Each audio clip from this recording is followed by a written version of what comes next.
భక్తివర్ణ ప్రేక్షకులకు శుభోదయం 9/8/2024 స్వస్తి స్త్రీ చాంద్రమానం క్రోధినామ సంవత్సరం దక్షిణాయనం వర్ష ఋతువు శ్రావణ మాస శుక్లపక్ష పంచమి శుక్రవారం మొదటి శ్రావణ శుక్రవారం పంచమి రాత్రి 11:50 వరకు హస్తా నక్షత్ర రాత్రి 12:46 వర్జం ఉదయం 7:29 నుండి 9:15 వరకు దుర్ముహూర్తం ఉదయం 8:16 నుండి 9:07 వరకు మధ్యాహ్నం 12:30 నుండి 1:21 వరకు సూర్యోదయం 5:44 సూర్యాస్తమయం 6:27 అమృతగడ సాయంత్రం 6:07 నుండి 7:53 వరకు రాహుకాలం ఉదయం 10:30 నుండి 12 వరకు రాహుకాలం శుభ సమయం ఈరోజు ఉదయం 11 గంటల నుండి 11:40 వరకు సాయంత్రం 5:36 నుండి 6:30 వరకు శుభ సమయం సిద్ధియోగం మధ్యాహ్నం 1:14 భవ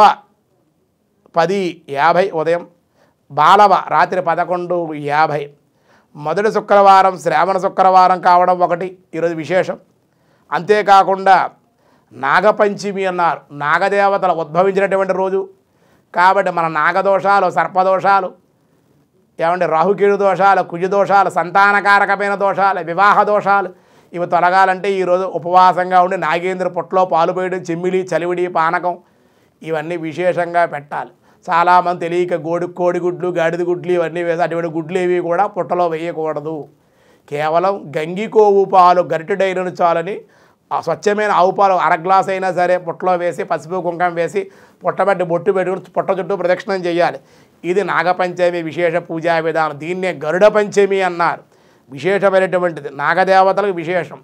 మన పూర్వీకులు చేసిన దోషాలు పితృశాపాలు ఇవన్నీ తొలగాలని నాగుల్ని విశేషంగా ఆరాధించ నాగలక్ష్మిగా నాగదేవతగా నాగేంద్రుడిగా సుబ్రహ్మణ్యేశ్వరుడిగా ఇవాళ అనేక రూపాల్లో ఆయన ఆరాధించాలి. నాగేంద్రహారాయ త్రైలోచనాయ భస్మాంగరాగాయ మహేశ్వరాయ నిత్యాయ శుద్ధాయ దిగంబరాయ తస్మై నకారాయ నమః శివాయ అని ఆరాధించి ఆ పుట్టబట్టి బొట్టు పెట్టి చెవులకు కూడా బొట్టు పెట్టి మెదడుకు సంబంధించి కంటికి సంబంధించి వెనకాల వెన్నుపూస జాయింట్లో కూడా పెట్టుకోవడం వెన్నుపూసకు సంబంధించిన దోషాలు మన చేసిన పాపం వెనుకనే ఉంటుంది కాబట్టి అక్కడ కూడా బొట్టు పెట్టుకోవడం. దంపతులు కనుక అయినట్లయితే సంతానం లేని దంపతులు పుట్ట చుట్టూ ప్రదక్షిణం చేయడం వల్ల సంతాన యోగం కలుగుతుంది. ఈరోజు నాగపంచమి కావడం వల్ల గరుడ పంచమి కావడం అన్ని కార్యాలకి చాలా అనుకూలం. ఈరోజు మేష వృషభ మిథున కర్కాటక రాశి వారికి చాలా అనుకూలంగా ఉంది. సింహ కన్య తుల వృశ్చిక రాశి వారికి కూడా బాగుంది. అలాగే ధనుసు మకర కుంభ మీనరాశి వారికి కూడా అత్యంత అనుకూలంగానే ఉంది అని చెప్పడం జరుగుతోంది. ఈరోజు విష్ణు సహస్రనామంలో వ్యాసాయ విష్ణు రూపాయ వ్యాసరూపాయ విష్ణవే సమః ఓం సమాయ నమః. సమః అంటే వికారరహితుడు, అన్నింటయంత సమానముగా ఉండేటువంటి వాడు. మన కరెంటు బల్బులు ఉంటాయి కదా, విద్యుత్ బల్బులు, ఆ బల్బులు రంగురంగుల బల్బులు ఉంటాయి. ఆ బల్బులన్నీ తమ తమ భేదాలను బట్టి కాంతిని భేదించినట్లుగా గానవచ్చుచూ ఉంటాయి. విద్యుత్ శక్తి మాత్రం ఒకే రూపంగా అన్నింటి యందు సమానమే కదా.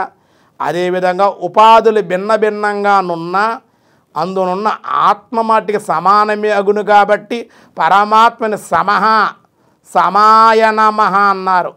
మాయ అంటే లక్ష్మీదేవి తల్లి, లక్ష్మీతో సహా వర్తాత్ కూడినటువంటి వాడు కనుక లక్ష్మీదేవితో సమవర్తాత్ కూడినటువంటి వాడు శ్రీహరి కనుక ఆయన సమాయ నమః అన్నారు. మిగతా విషయాలు రేపు చూద్దాం. ఈరోజు స్వస్తి.